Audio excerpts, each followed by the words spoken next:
আসসালামু আলাইকুম। সবাইকে শুভেচ্ছা জানাচ্ছি আমার আজকের রেসিপিতে। ছুটির দিনে ঝটপট চিকেন বিরিয়ানি, তাও আবার লাগবে না কোনো ধরনের টক দই বাদাম বাটা, শুধুমাত্র একটা সিক্রেট মশলা এবং ঘরোয়া কয়েকটা মশলা দিয়েই বানিয়ে দেখাবো একদম মজাদার চিকেন বিরিয়ানি, যার স্বাদ হবে নিঃসন্দেহে অতুলনীয়। যারা নতুন নতুন রান্না শিখছেন তাদের জন্য বেস্ট একটা রেসিপি।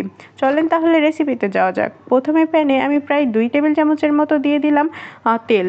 তারপরে এখন এখানে দিয়ে দিলাম পেঁয়াজ কুচি এবং অল্প একটু লবণ। পেঁয়াজটাকে বেরেস্তা করে নিব। লবণ ব্যবহার করলে পেঁয়াজ বেরেস্তাটা সহজেই বাদামি কালার হয়।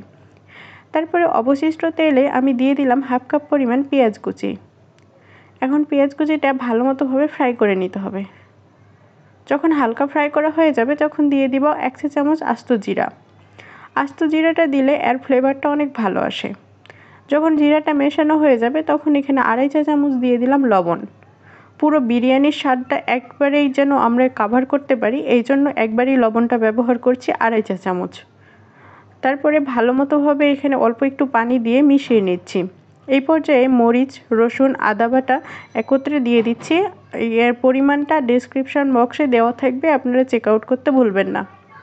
তারপরে দিয়ে দিলাম 1 চা চামচ হলুদ গুঁড়া, 2 চা চামচ ধনিয়া গুঁড়া। আবার মশলাটাকে ভালো মতোভাবে মিশিয়ে নিচ্ছি। এই পর্যায়ে কয়েকটা কাঁচা মরিচ আমি কেটে দিয়ে দিচ্ছি। আজকের এই বিরিয়ানিটা আমি কাঁচা মরিচ দিয়েই রান্না করব। আপনারা চাইলে কিন্তু গুঁড়ো মরিচ দিয়েও রান্না করতে পারেন।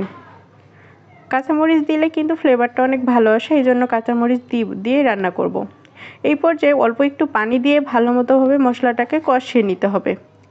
এখন যখন মশলাটা কষানো হয়ে যাবে তখন 1.5 চা চামচের মতো দিয়ে দিলাম স্পেশাল বিরিয়ানি মশলা। আপনারা চাইলে এটা বাইরে কিনে পেতে পারেন, কারণ এটা বাইরে অনেক অ্যাভেলেবল, বা বাসায় বানিয়ে নিতে পারেন। আমি এটা ঘরোয়াভাবেই বানিয়ে নিয়েছি। মাংস দেওয়ার প্রায় 1 মিনিট আগে বিরিয়ানি মশলাটা দিতে হবে। এখন মাংসটা দিয়ে দিচ্ছি, আগে থেকে টুকরো করে রেখেছিলাম। তারপরে ভালো মতোভাবে মাংসটাকে এই মশলার সাথে মিশিয়ে নিতে হবে। এই পর্যায়ে মাংসটাকে কিন্তু ঢাকনা দিয়ে ঢেকে ঢেকে অল্প পানি অ্যাড করে করে কিন্তু এখানে কষিয়ে নিতে হবে। প্রায় মাংসটা আমি প্রায় 80% থেকে 90% এখানে রান্না করেই নিব। এই পর্যায়ে আমি কিন্তু 1 চা চামচ দিয়ে দিলাম টমেটো সস। টমেটো সসটা দিলে কিন্তু এর স্বাদটা ভালো আসে। ঢাকনা দিয়ে দিয়ে প্রায় মাংসটাকে কষিয়ে নিতে হবে। যখন মাংসটাকে এভাবে ঢাকনা দিয়ে দিয়ে কষিয়ে যখন সিদ্ধ হয়ে আসবে তখন মাংসটাকে উঠিয়ে এক সাইডে কিন্তু রেখে দিব। কারণ যখন বিরিয়ানি প্রায় হয়ে আসবে ঠিক ওই পর্যায়ে মাংসটা অ্যাড করলে আর স্বাদটা ভালো আসে। এখন অবশিষ্ট যে মশলাটা ছিল ওর মধ্যে আমি 3 কাপ চিনি গুঁড়া চাল আগে থেকে ধুয়ে পানি ছড়িয়ে রেখেছিলাম দিয়ে দিচ্ছি। এখন চালটাকে ভালো মতো ভাবে ভেজে নিতে হবে। চালটা যখন ভালো মতোভাবে ভাজা হয়ে যাবে তখন কিন্তু এখানে আমি পানি অ্যাড করে দিব 6 কাপ পরিমাণ। 3 কাপের জন্য আমি এখানে 6 কাপ পরিমাণ পানি ব্যবহার করছি। অবশ্যই চালটা কিন্তু ভালো মতোভাবে ভেজে নেবেন, কারণ চাল ভাজার উপরে কিন্তু বিরিয়ানির ঝরঝরে ভাবটা নির্ভর করবে। চাল যত ভালো মতোভাবে ভাজবেন বিরিয়ানিটাও কিন্তু ঠিক ততটাই বেশি ঝরঝরে হবে।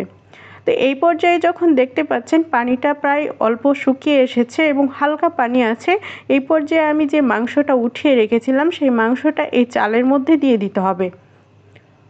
এখন মাংস এবং চাল ভালো মতোভাবে একত্রে মিশিয়ে নিচ্ছি। অবশ্যই চেষ্টা করবেন চুলার আঁচটা যেন একদম মিডিয়াম হিটে থাকে, বা লো হিটে রাখতে পারেন এই পর্যায়ে, কারণ যেহেতু পানিটা শুকিয়ে এসেছে তাহলে এটাতে আমি একদম লো হিটে রেখেছিলাম।